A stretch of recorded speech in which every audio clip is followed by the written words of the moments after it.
Hi, everybody. Welcome to Communication 24/7, the podcast where we communicate about how we communicate. So I know I promised that we would have a special guest on today to talk about imposter syndrome. Chrysta is here. So I'm going to add Chrysta to the stream. Hi, Chrysta. Hi. How are you doing? Great. It's Just say, Friday. yeah, I know it's Friday afternoon at 4 o'clock, and everybody is kind of wrapping things up. So I'm hoping that anyone who has experienced imposter syndrome or is thinking that they could possibly be experiencing imposter syndrome, I hope they take a moment just to tune in. And so let me back up. I want to first welcome you to the Communication 24/7 podcast, Chrysta. It's been a while since you and I have had a conversation. So, anyone who's going to be listening to this podcast, I promise you, you are going to leave with such a wealth of information.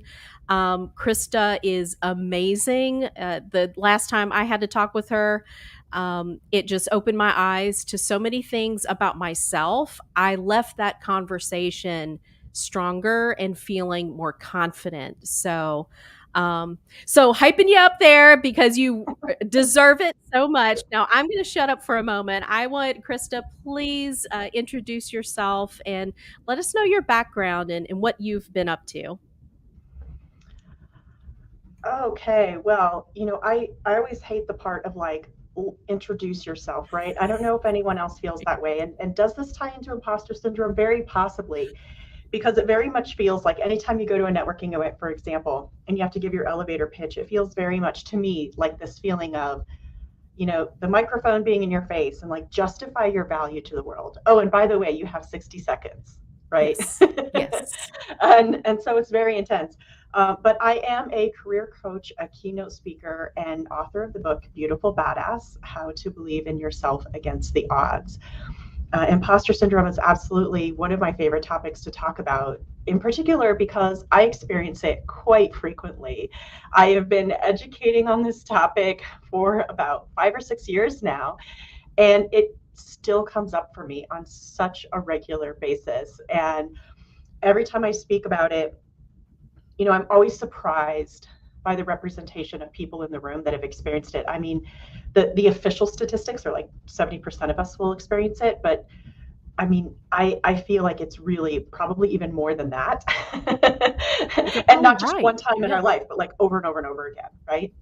Yeah, absolutely. And that's why I was so happy that you agreed to come on the show and talk about this topic, because I think it's something that, the whole premise behind this podcast is it's where we communicate about how we communicate. And so I think number one, the topic itself is so important. And number two, I think it's important that we have a conversation about being afraid to have the conversation about imposter syndrome, because I, especially with people who are in the workplace, we feel as if uh, we're going to be looked upon negatively, if we introduce any type of, I guess, mental health topic, really.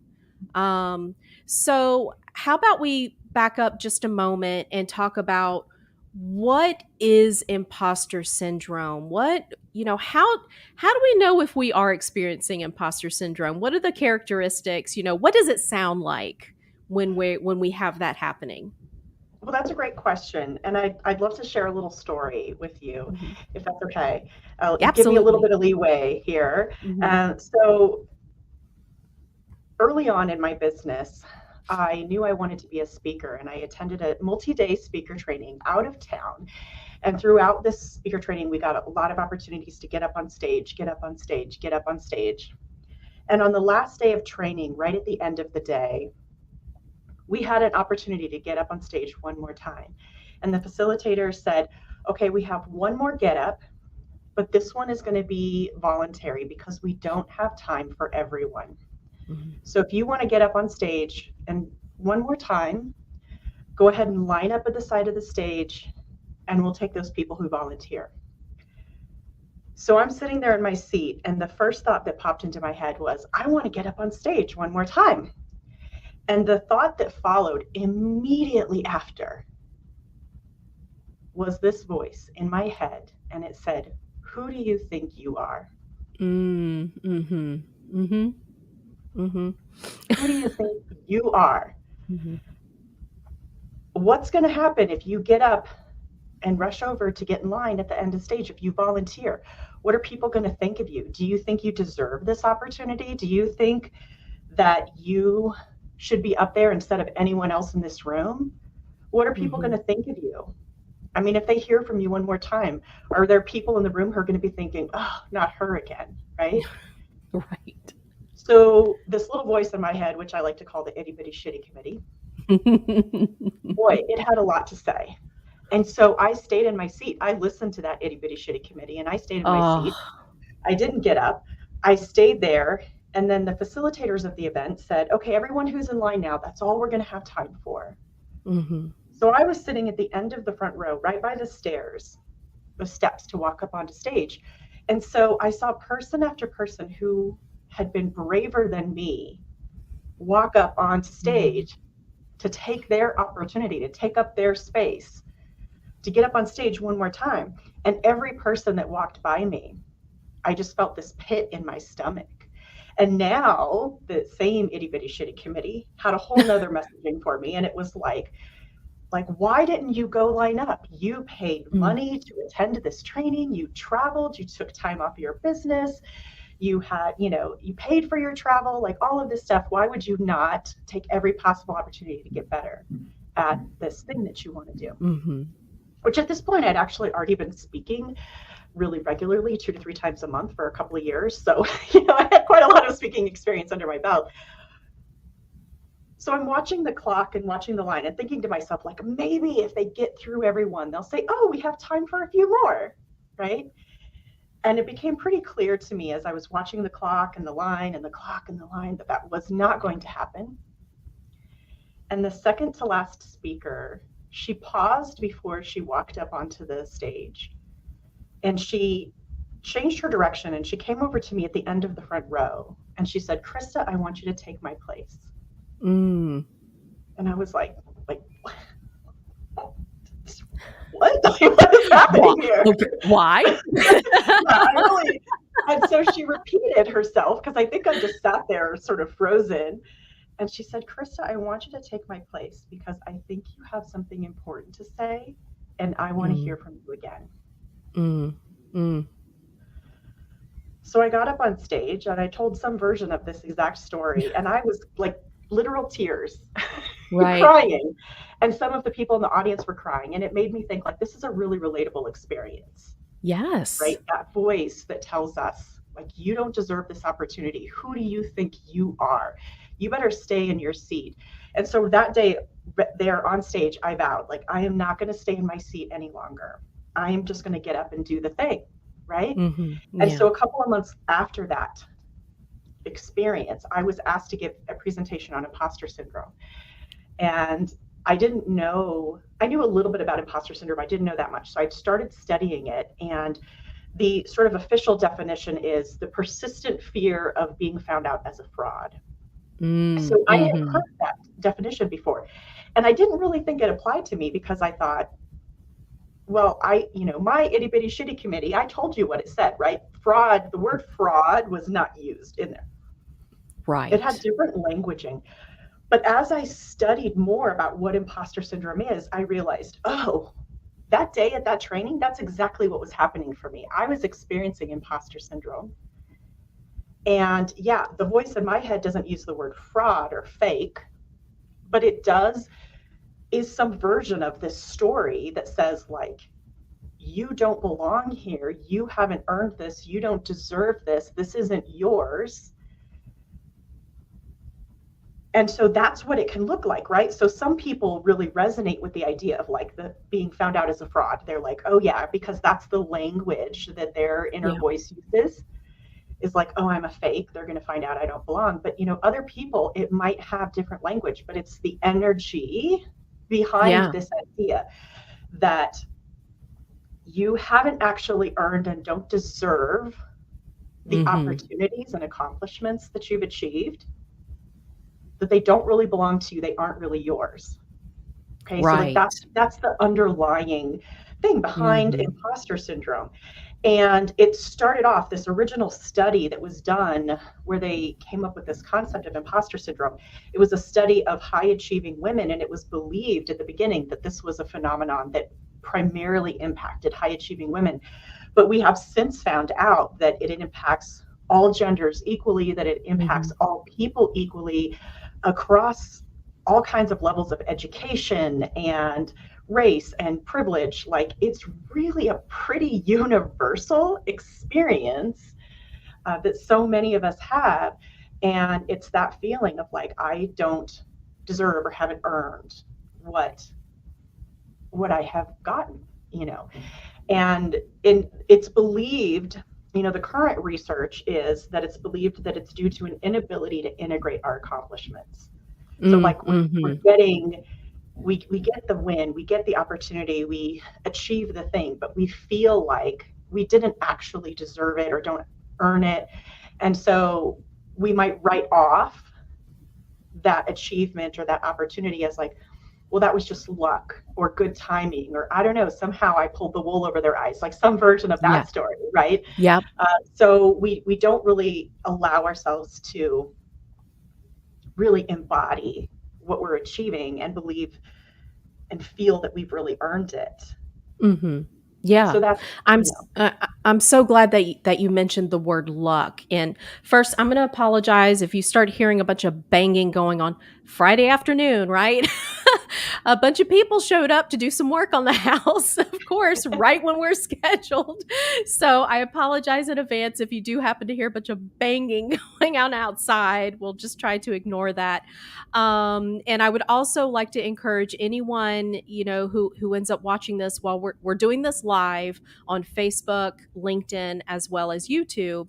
And I know for a fact that Chrysta and I are not the only ones who have experienced, you know, the feelings of imposter syndrome. So I want anyone who joins us to please feel free, share your experiences in the comments or ask questions in the comments.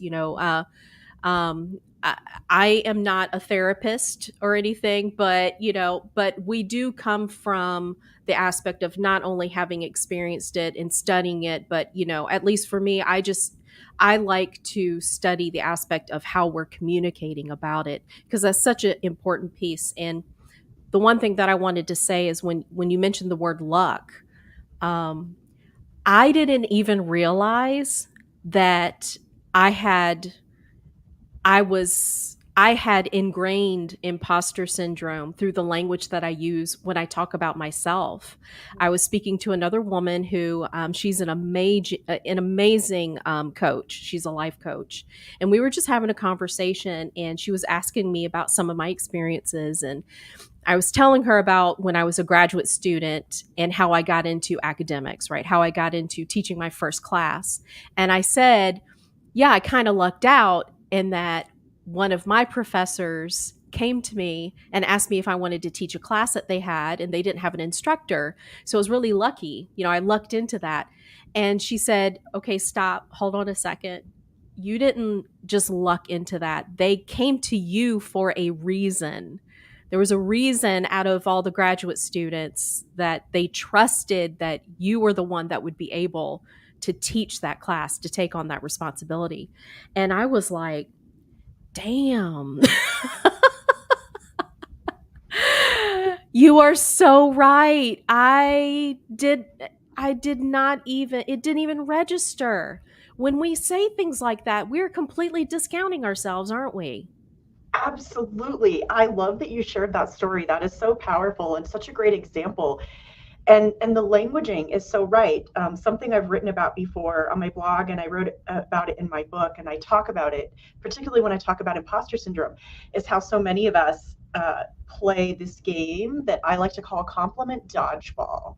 Mm-hmm. Right? So that happens when we receive praise or we're told praise by someone and we actively discount it. Mm. we dodge the compliment, we dodge the praise, right? So we actively discount it. We tell the person, we minimize it, we justify it, we completely discount it. We try to give credit to someone else or something else, or we say something like, well, it was just luck, for example. Right. Right. We might say something like, oh, it wasn't that big of a deal. Or we might point out how we screwed up. So if someone's like, oh, you did such a great job on that XYZ project, and like, really, you think so? Because, I really thought that what I did. There were 1,001 things. Yeah. I was like, really, that, it could have been better. Or we give credit to a mentor or our education or something like that. So it's like, it really wasn't me. Like, someone might make a sort of a self-deprecating joke like, oh, good thing that graduate degree finally paid off, and then like the person will laugh like, oh yeah, exactly, like there's a little chuckle like, oh, ha, ha, ha, but you're slowly dying on the inside. Right. But at the same time, like, that's a form of not taking ownership of that praise, right? By saying, well, that was about my graduate degree, right? Like, that wasn't about, I actually am knowledgeable. Like, I am knowledgeable through the process of getting my graduate degree. I became knowledgeable, right? I personally don't have a graduate degree, but I'm just saying, like, it's that feeling of discounting. And so, your podcast is about communication, and it's like, we communicate to people and to ourselves all the time what we think our value is. Not just in an elevator pitch, not just in a job interview or in a sales conversation. Like, we're definitely communicating our value in those situations, and we feel a lot of pressure around it, but we are communicating our value every day. When someone says something positive and we discount it or give credit to someone else or say, oh, it was a team effort or whatever the thing is, or when we say, oh, I just got really lucky, we're telling people, and we are telling ourselves, what we think about our value, what we think about our worth. Yes. So by listening to the words that we choose to use, right? When if somebody pays us a compliment, and sometimes it's the hardest thing to just say thank you, right? Just to accept the compliment for what it is, and just say thank you. I appreciate that, and then to just let it sit for a moment, let that sit for a moment so that you can kind of just take it in that someone is paying you a compliment. And it can be very, very difficult if you suffer from imposter syndrome to believe that you are even worthy of the compliment itself. So, if we pay attention to the language that we're choosing to use, and we're paying attention to those kind of things that, our reactions to those types of compliments, what are some of the things that you can suggest to anyone, especially in the workplace? I know this impacts our ability to ask for things like raises, to fight for that promotion, to even believe that we deserve a place at the table, much less, be a part of that conversation. So what do we do to build ourselves up so that we can get to that point where we can feel confident? Because that's a long, difficult road to take. And here's the thing, because, you phrased it as so we can be confident. And I think sometimes we can be confident, and there's things that we can do to improve our confidence.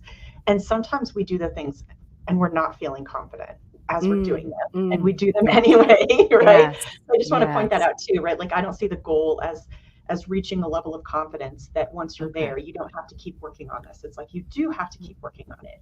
But because it's believed that the main underlying cause of imposter syndrome is the inability to integrate our accomplishments, I do have some very specific tips around how you can, and how we as individuals can continue to work on this, and how I continue to work on it. So when I give my talk on imposter syndrome to a live audience, one thing I love to do is pair people up in the audience and have them compliment each other for 1 minute, which is really painful for most of us, right? Like, we don't want to sit there and just have someone tell us good things about us for a minute. It feels really awkward. But I do that activity in person live, and I just love it. It's always fun, and I get such great insights. People have such great insights about themselves from that. And when we pair people up, what I have them say is, as they're receiving all of these compliments, to respond every time and say, "Thank you, I know." Mm. Oh. Thank you, I know. And so here's the thing: I've given this presentation and I've done this exercise with many, many audiences, and I oftentimes afterwards have people come to me and they'll say, like, I was thinking about it, Chrysta, and maybe instead of "thank you, I know," it could be like, "Thank you, I believe you." That's one I've heard multiple times. And I'm like, Mm-hmm. that's great. I mean, if that is a baby step to get you to the "thank you, I know," then Yes. practice that for sure. But here's the thing: "I believe you" is a validation of the other person, not a validation of yourself. Okay. "I Okay. know" Yes. is a validation of yourself. Right. I'm internalizing this. I know it. I know Yes, it. And that's yes, internal. right. That is brilliant. Yeah. And so, and then of course, I always address the fact that, in the workplace, in general business scenarios, you might want to be mindful about walking around saying "thank you, I know," right? Like, Yes. I mean, there could be situations where it's appropriate, and there could be situations where it isn't. And so, what I tell people is, I say, well, first of all, practice it with colleagues and family and friends who know that you're Mhm. doing this, and you're practicing it with each other, even. Or when I give this Right. presentation at a conference, for example, and and the whole audience, we're together for multiple days, I'm like, use this Mhm. throughout the conference, because everyone here now is in on Yeah. this exercise, right? Right. So Right. continue to use this throughout the conference. Um, but also, another thing is, say that "I know" internally. I mean, I absolutely encourage people to practice saying it out loud and having safe people that you say, like, "I'm really working on this, and here's how you can help me. I'm gonna Mhm. practice saying "thank you, I know" when you give me a compliment. So are you willing to play with me in this way?" And most people will say, yeah, absolutely. Especially like in a workplace, or if you have colleagues of some sort, usually people are really happy to do this with each other, and then remind you if you're not doing it, and Right. look at you. But even if you feel like it's not a situation that it would be appropriate to say that, if somebody Mhm. isn't in on the game, for Right. example, you know And then they're like, "Wow." yeah, you hear the compliment and say "thank you," Mhm. and then just internally, "I know." Say that to that Mhm. part, the "I know" Right. part, to yourself in your own mind. Um, and so, that's one practice that I think can be really, really powerful in starting to shift this dynamic, is Mm. to really pause and take in what the other person is saying to you, that positive feedback. Because here's the thing about feedback is, like, I don't know if this has been your experience, Jen, but if someone gives me negative feedback, oh, I believe that. Mhm. It's like, if someone gives me negative feedback, I've got this like invisible backpack on, and I'm just going to add that to the weight of my And invisible carry it backpack around. and carry that. And it's getting heavy, but like, I am Mhm. quite certain I own that. Yeah. But someone gives me positive feedback, and it's like, Are you mm, sure? yeah, like, is that really mine? I'm not so sure about that, right? Was that So meant isn't for it somebody else? right? Isn't it funny to think how, like, negative feedback is so easy for so many of us to take on and own, and positive Mhm. feedback is like, I'm gonna go That's take a right. shower because I don't want to get any of that on me. I want that to be like washed off, right? Yes, that's right. We actually have Lorinda. She's listening from or watching from LinkedIn, and she says, "Yeah, many have this for real. Absolutely." You're so right, Lorinda. I think Chrysta, you had mentioned the statistics earlier. I'm curious as to you do work primarily with women, right? Have you ever had men show up to any of your workshops or your seminars and kind of take it in, and have you had the opportunity to talk with them to see how all of this impacts them as well? Because I think it would be very difficult, you know, if you're in a situation where you have all of these women who are bonding together. Like we have this common thread that is connecting us all in a certain way, but you did mention earlier, this is something that connects everyone, really. I mean, if you're human at some point, I'm sure that you have felt like you were a fake, that you're going to be found out, that you weren't deserving whatever it is that that you got, or that it was just through your connections, right, that you were able to get that job or that position. But what has it been like for you to have men, attend and have conversations with you about this particular topic? It's fascinating for me because when I first started learning about imposter syndrome and really diving into the research before I was giving that first talk that I'd been asked to give on the topic, I was like, oh, I resonate with this so much. Like, I can see how this impacts women more than men. And as somebody who grew up on welfare in poverty, I was like, yeah, as somebody who is queer, I'm like, yes, I have these intersectional identities. Like that's what this is about. But I have given this talk many, many times to hundreds and hundreds and hundreds of people and to a wide range of audiences. And I got to tell you, in all of the audiences I've given this talk to, it is universal. And I'm surprised. I'm surprised by the people who show up. And they show up because they're like, oh, this, like, I feel that. So I want to come hear about this topic because they think I feel that. And so I've given this talk to audiences where I thought I knew who was going to show up and be in the room. And I'm consistently surprised by the very wide demographic range of people that actually show up and say, yeah, me too. I've experienced this as well. And it really, when I talk in person, we tend to have, I'm a very interactive speaker. So, I'm taking questions from the audience as we're going. And it's like, it really seems to be pretty universal. I think it has a lot more to do with our society and particularly in the US, how so much of our society is really based on, our value is based on hard work and hustle culture. And if you're not actively doing, then you're not as valuable, right? Like we have a lot of that stuff going on. And so I do think that that's a part of it.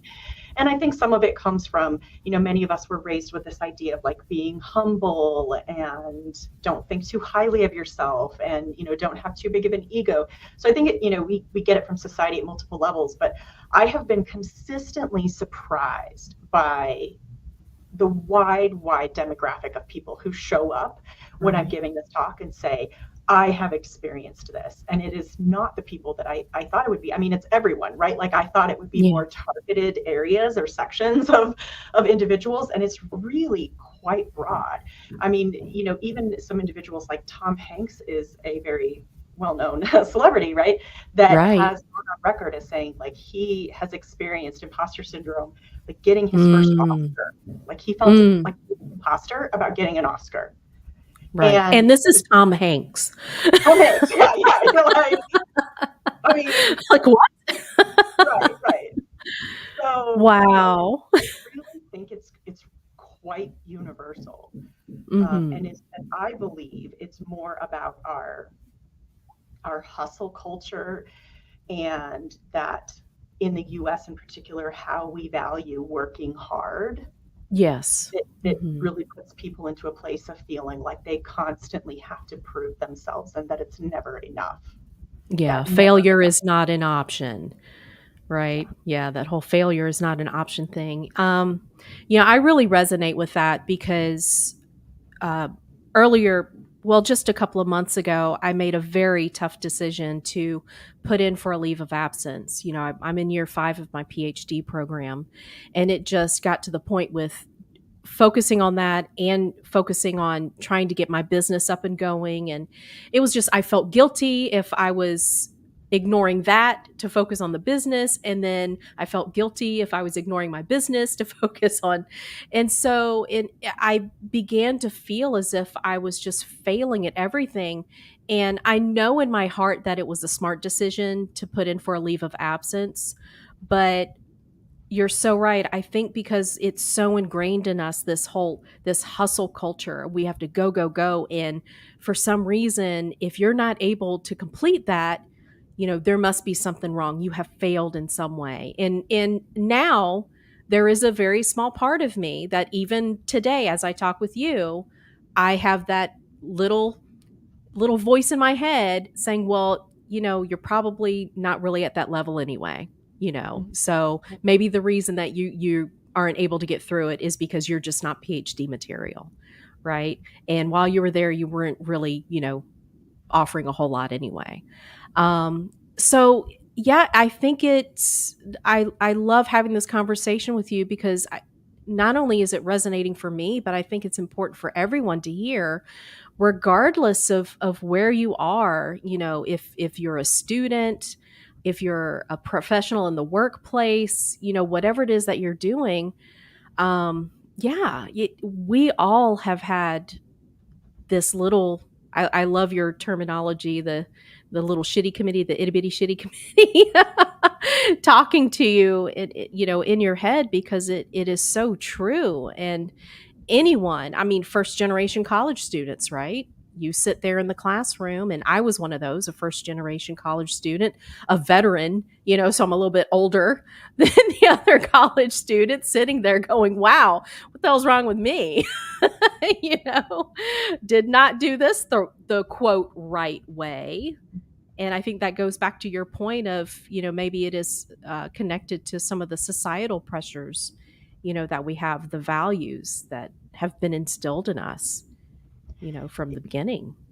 It's interesting because in recent months, I've seen a whole lot of talk shifting around the idea of imposter syndrome, around that we need to stop telling women they have imposter syndrome, for example. I've seen that one a lot on LinkedIn in particular. And we need to start creating more space for women. And I'm like, yes, like, let's definitely start creating more space for women. And I feel like we need to keep talking about imposter syndrome for a couple of important reasons. And one is when we have the right language to describe our experience, and when we have opportunities to talk about what we're experiencing, we normalize those thoughts and feelings, and we can find new ways to navigate them. So, like, do we need to create systemic change? Absolutely, we do. But I think we still need to keep talking about this topic. We still need to keep giving people the language to talk about their experiences, the space, like the opportunities, the conversations to talk about what they're experiencing, as well as tools to overcome it, because systemic change is not going to happen in our lifetime. I mean, we're seeing such a beautiful, if not imperfect, influx of DEI work really happening at many organizations. And I'm like, this is great. I love to see this happening. And these changes are not going to happen overnight. This is a much longer process of creating this change. And so while we're going through that, I don't want to give people who have grown up with these other ideas, like, say, well, we're going to stop talking about imposter syndrome because we need to stop putting that responsibility on the individuals who are impacted, which is not just women, by the way, right? Right. That's not correct, that it is primarily even impacting women. It really is all genders. But if we're taking away those opportunities to have those conversations, I'm like, I don't think we're actually serving people the way that we might think that we are, right? Like, I get the intention behind that, saying we need to stop telling women they have imposter syndrome. And I'm like, but I think we still need to be having these conversations. And then part of the change more recently too in this conversation around imposter syndrome is this idea that maybe one of the underlying causes of imposter syndrome is a lack of belonging in organizations. And so I've read some of these articles that are talking about that. I've read some conversation and discussion around that topic, and I'm very curious about it, to be honest with you, because it doesn't really align with what I have heard from people who reach out to me because they saw me speak about this. Or I have very, very frequently, when I talk about this, I have conversations with people who were in the room, or people who've read my book. I wrote about it a little bit in my book, or I've written blog posts about it. So I have a lot of people reaching out to me about this topic, and I'm like, this is interesting. Based on the one-on-one conversations I've had with hundreds of people on this topic, I haven't found it to be tied to belonging in workplaces and in our culture. But I'm also open to the idea that, like, we could be wrong about that. We could find that maybe people just don't have that languaging around this conversation yet. So I did want to add that in here around this conversation of imposter syndrome, because I know that there's starting to be a shift around this conversation more recently. And I wanted to address that for anyone who's like, maybe they feel like they've experienced it, but then maybe they've seen people say, stop talking about it. And then they're sitting there feeling like, but I don't know what to do with, with all of this stuff that I'm feeling. Yeah. And I think it's, I really hesitate whenever I hear anybody say, oh, it has to be an either or, kind of thing. I don't understand why it can't even be a both. I do agree that I personally think it's a dangerous thing to encourage people to not talk about it, because anyone who has gone through any type of therapy, and I'm an open book. I will tell anybody, yes, I'm in therapy. I'm actively in therapy. I meet with my therapist often because she is, the one person that I can go to and talk about certain things, and she has an informed perspective about that, and she helps me align my thinking in a way that will, be more conducive to what I'm trying to achieve, right? To align it with my values and what it is,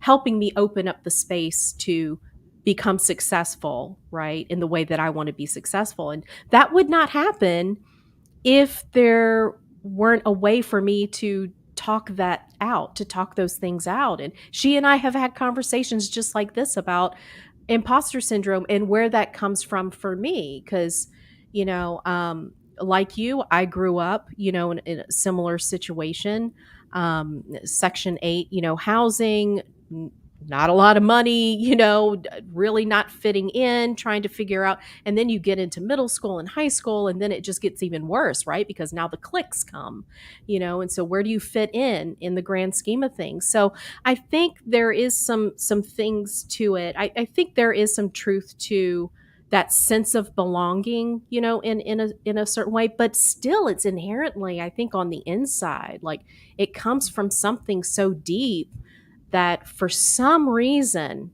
we have been trained, we have been taught, we picked it up somewhere along the way, to not trust that we're worthy of that spot, or that our voice is not worthy, of being heard. So anybody who thinks it's an either or kind of scenario, I would just caution to, well, let's kind of pump the brakes on that a little bit, because I think if we take away the opportunity for someone to feel as if they are able to talk about this stuff, I think that could be, I think that could be very damaging, for someone in a lot of ways.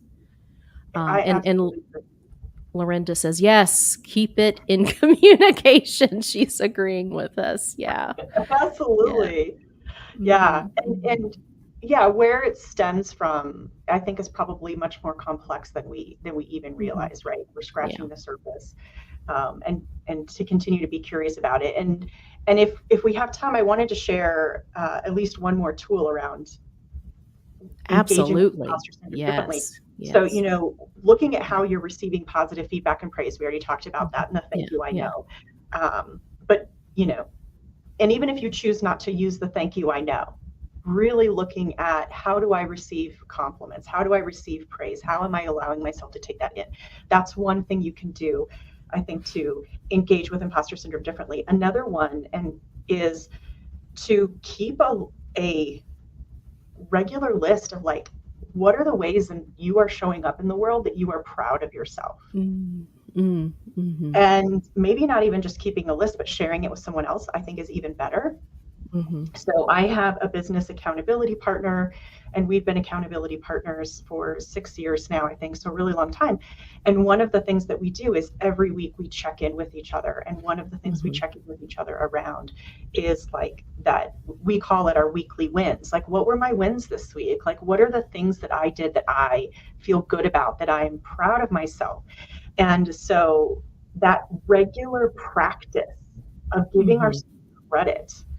And I've had this weekly wins practice with my accountability partner for many years, but I've seen it play out differently in other scenarios. So I'm the founder of an introvert-focused women's leadership community, a local community.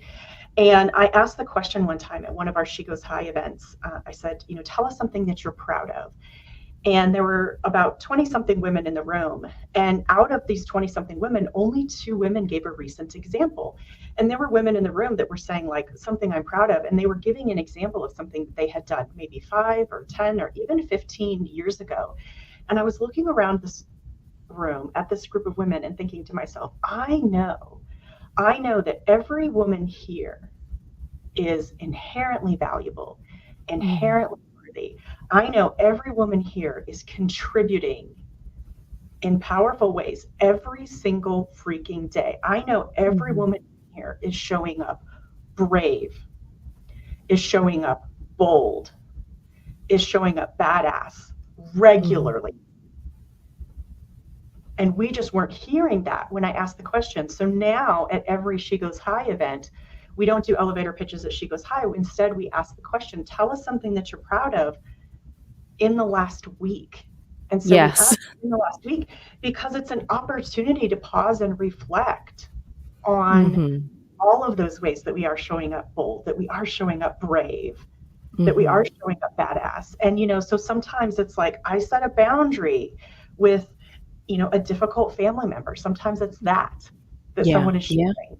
Sometimes it's like, I just want a big contract or project, right? So it can really span a whole lot of things, but this is an important part, I think, of engaging with imposter syndrome differently. I don't feel like it's ever going to completely go away from me. I'm going to keep engaging with it, but it's become easier and easier for me to engage with it and not sit with it as long, or not let it keep me in my seat, remember? So like, it's not keeping me stuck. It's not keeping me stagnant. It's not encouraging me to turn down opportunities that are showing up for me because I'm not sure that I've earned them or I deserve them. Like, I didn't realize I was doing that before I started learning about imposter syndrome.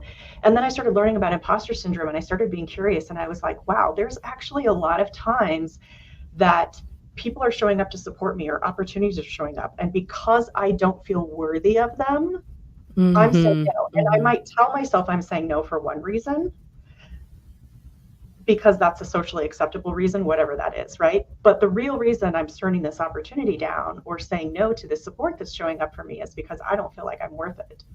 Right.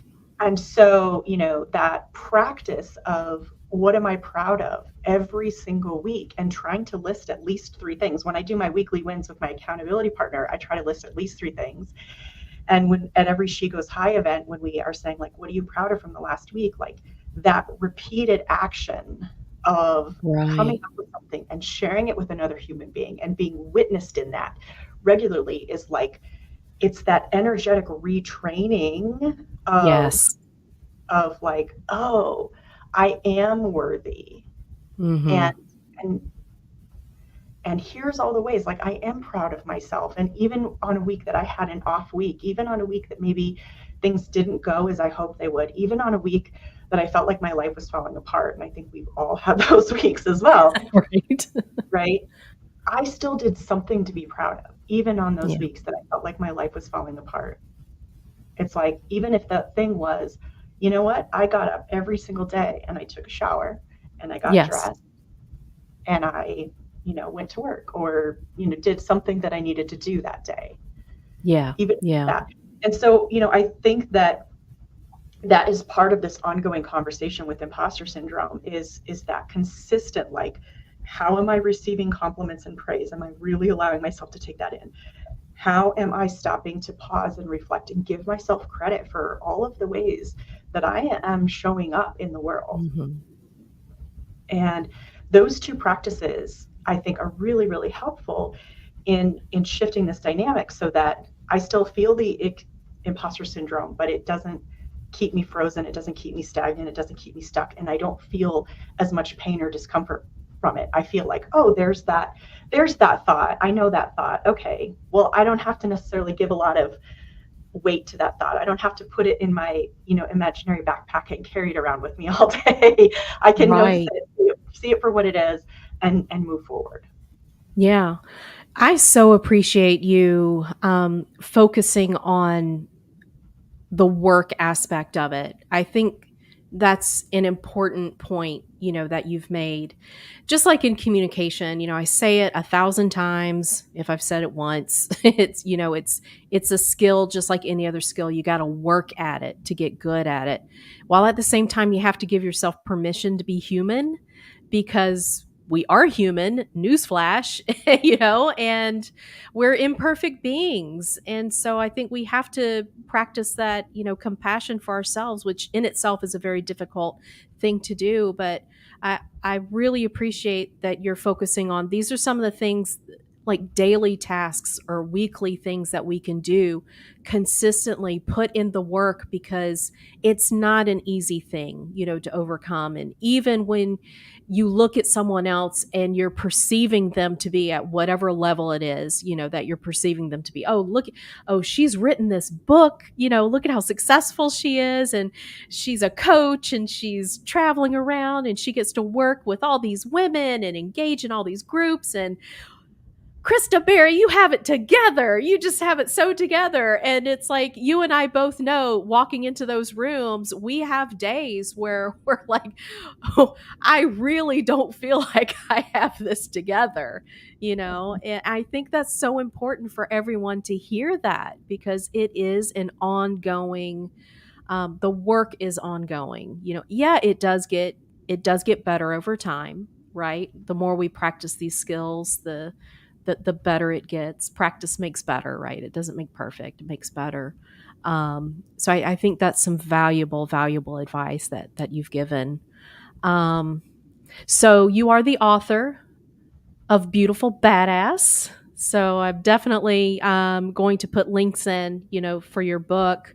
In addition to your book, are there any other books, or I guess articles, what are some sources that, if anyone wants to follow up and put in the work of trying to manage, this imposter syndrome, do you have any recommendations for them? Interestingly enough, so, I do recommend my book for this, because so much of it is, it's about empowerment, and it's about starting where you are. Because of my background, it very much is written from the perspective of, like, you don't have to have it all together, and you don't have to be wealthy and well connected and all of these things to create something meaningful out of your life. You just have to start where you are, and you start small, and you just do what you can, right, every day. So I think that's a really good place to start. But I'm gonna give a suggestion that might seem a little odd, but I absolutely love it. So Big Magic by Elizabeth Gilbert. Have you read that one, Jen? No, I haven't. Oh my gosh, I just loved that book so much. So Big Magic, and it's really about creativity and the creative process. But I do feel like it relates in many ways to this conversation around imposter syndrome, even though it doesn't mention imposter syndrome anywhere in it. But because it is about the idea of, like, all these creative ideas and creative opportunities are all around you all the time. And all you have to do is, like, engage with those ideas, engage with those opportunities.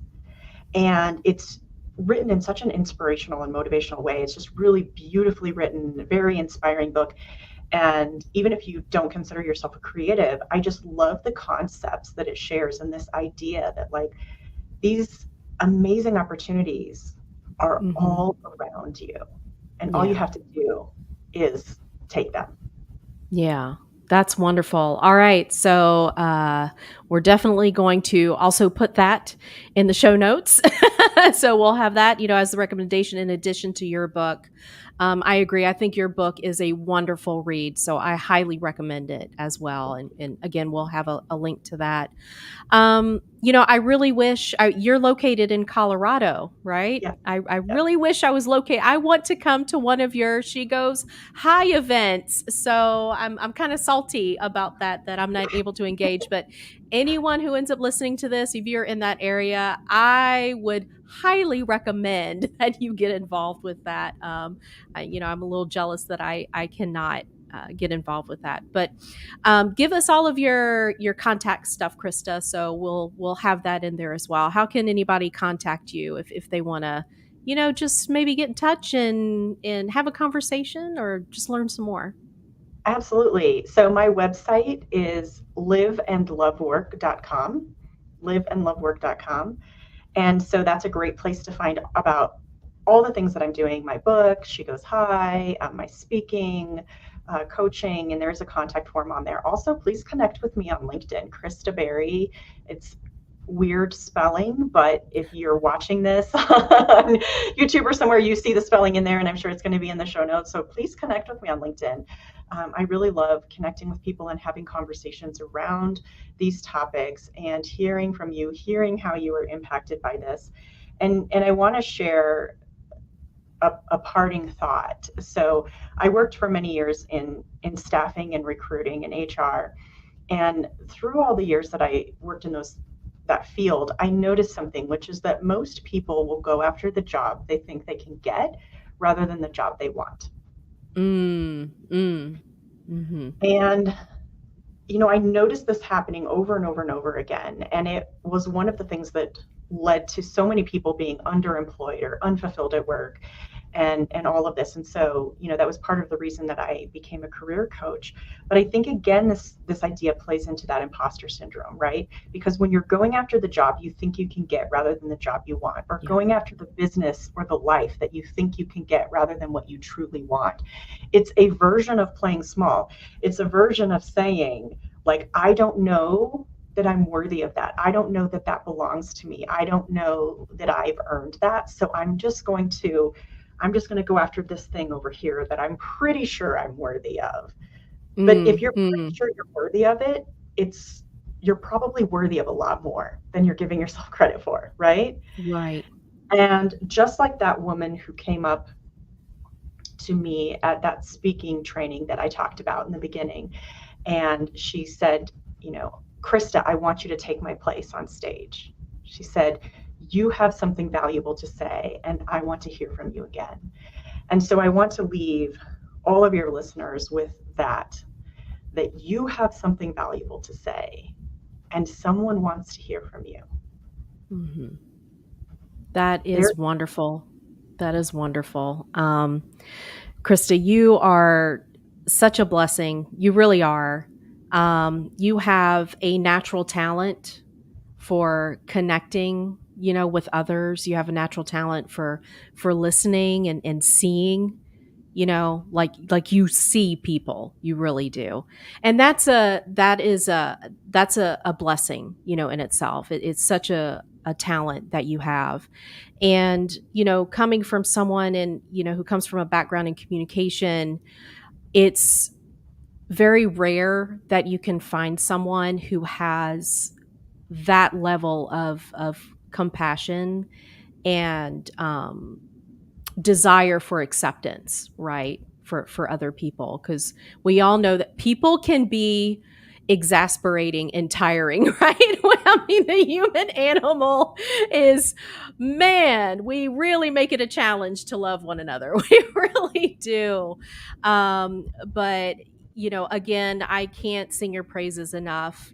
This is only this is the second time we've had, time to really sit down and have an in-depth conversation with one another. And I walk away again with just feeling fulfilled, and I just want you to know how much I appreciate you. And I know that everyone who has had the opportunity to work with you or attend one of your seminars, that they have also walked away, feeling more fulfilled, and heard. You are absolutely filling up everyone's buckets. That's for sure.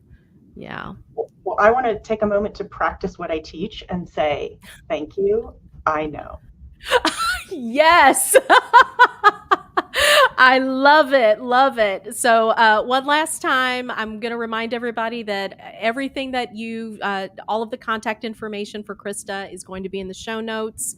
I will also have it on the website. In a couple of weeks, I will repackage this, and then the audio version of the podcast will be available on Apple and and Spotify and all of the major, podcast platforms. So you'll be able to listen to it at that time as well. So in some way, shape, or form, you should be able to contact one of us if you want to explore this topic further.